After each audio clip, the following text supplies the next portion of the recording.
एक दिन एक उस्ताद ने अपनी क्लास में बच्चों को एक दिलचस्प तजर्बा दिखाने का फैसला किया।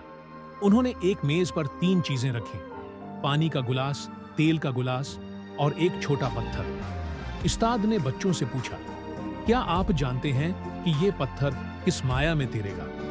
बच्चों ने मुख्तलिफ जवाबात दिए। किसी ने कहा पानी, किसी ने कहा तेल और किसी ने कहा कि ये डूब जाएगा। उस्ताद ने सबके सामने पत्थर को पानी में डाला। वो फौरन नीचे डूब गया। फिर उस्ताद ने पत्थर को तेल में डाला, लेकिन वो वहां भी डूब गया। आखिर में उस्ताद ने एक और गिलास निकाला जिसमें नमकीन पानी था।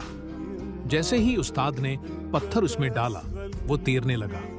बच्चे हैरानी से देखने लगे और पूछा, सर, ये कैसे हुआ? उस्ताद ने मुस्कुराकर कहा, यह साइंस का कमाल है। नमकीन पानी का वजन ज्यादा होता है, इसलिए पत्थर उसमें तैर सकता है। फिर पीछे से एक शरारती बच्चा बोला, सर, अगर हम पत्थर के बजाय अपनी बिक्री को नमकीन पानी में डालें तो क्या वो भी तैरेगी?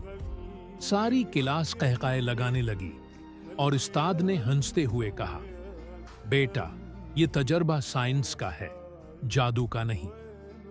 नतीजा, साइंस का हर तजर्बा हमें कुछ ना कुछ नया सिखाता है, लेकिन शरारतों के बगैर मज़ा आधा रह जाता है।